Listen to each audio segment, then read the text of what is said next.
So we have a circle, we've made it thicker so you can see it, which is size. So now we're going to go to under period. Size, dash, and gap will be important in this animation process. They help us control how much of the circle we can see. And I'll give you an example of that. So let's see, let's go start at 1,000. Boom, a lot of the circle's gone, but we want the circle, we only want 1 point. So these are all different points where the circle could start from. But we only want it to start from 1 point. So let's see what would happen if we press. So we're gonna make the number a bit higher. Let's go. Boom, there you go. So now we have to go to dash. And we want it like a segment of this circle to start with. So we're gonna press shift to go faster. Press up arrow and shift and see. Now you have a small segment. Now we're gonna click on that. And we're gonna click on the segment. We're gonna right click and go to make component. So you can see over here, it's a component. Call it seg. So we're gonna put the name seg. And we're gonna now duplicate this part of the circle. The duplicated segment selected, which is seg number 2. We're gonna go to transform, sorry, over here, and we're gonna go to rotate. And we're gonna press shift and the up arrow. You go to rotate, this is gonna help us. We're gonna press shift and the up arrow key. All right, so I press that 3 times, it's 20 degrees. And we don't want it separated. This is not what we want. So let's go back. Perfect. So we want it like this. So you want both segments to be like completely connected. There's no gaps. So we know we went up 2 times for that to happen. So we're going to keep that in mind. Press the arrow key 2 times. And we're going to duplicate it again. So now, and we're going to go back to rotate. Shift up arrow twice. Boom, and it's growing. You see that? Then we're going to continue this process until we have the full circle. Duplicate segment again. Go to rotate, up twice, duplicate again, and continue. See, now we got to the end, and we close the circle, and it's closed, and now it's a complete circle. So now we're going to make another artboard. After we've duplicated this artboard and circle, we're going to go back to artboard 1, and we are going to select all segments again and bring the rotation to 0. We duplicate the second artboard, but this time we're in this third artboard, we're going to add the check mark. So we're adding the check mark in 2 separate phases.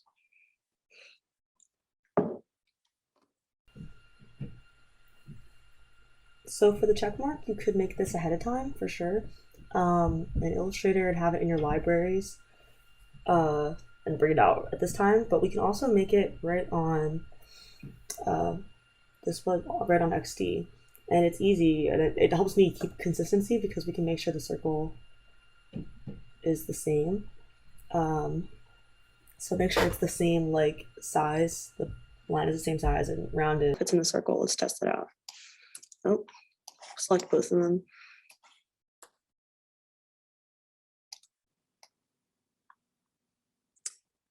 So we're gonna delete the shorter one, and then for this, we're gonna have both.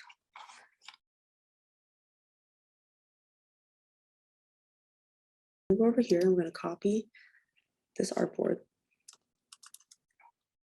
This is for the color changing cover state. And so, but we want this to be only turn blue when the mouse hovers over it. So let's edit this. So make sure you have to select all the segments because remember we have multiple, and so now only one selected. So go to layers and you can select all of them, or just highlight it like this. But yeah, make sure all of them are selected. And so we're gonna make sure make the default state gray, like a light gray, because we want it to. It's like dull, but then when you hover over it, it turns blue, getting your attention. And we're gonna then we're gonna press plus, go to hover state. With hover state selected, make sure it's on hover state, that it's highlighted, not default state. Let's go back to the border and eyedropper, and we're going to turn it back to blue. So there we go. So now we see the default state, it's light gray, hover state, light blue, and I'll show you how this works. We are going to use, so we're just going to connect these two artboards together. So that, and we want it to, we're going to have the tap trigger. And so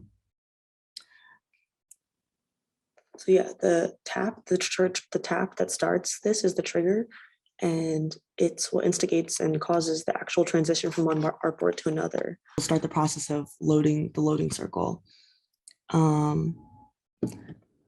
The next one, and we're going to make sure that our type is auto animate since we're animating.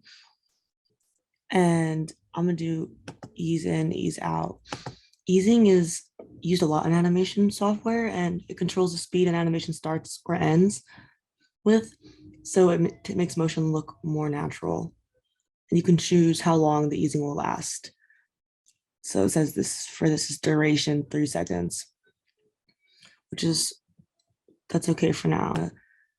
Connect these two artboards, but we're going to change the trigger type.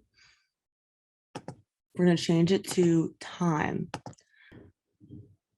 Time transition is where you don't need to click or drag anything.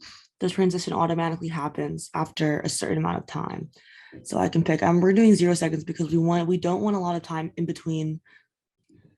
We're gonna change the second though. So 1 second. I want this to be a little bit longer. And we're gonna connect this one. Again, make sure it's timed, 0 second delay.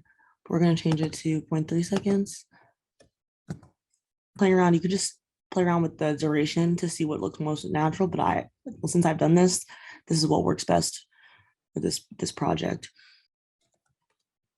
Between the two check marks, because we want the check mark to come in pretty fast, but we slowed it down a little bit here because we want this motion to take a little bit longer.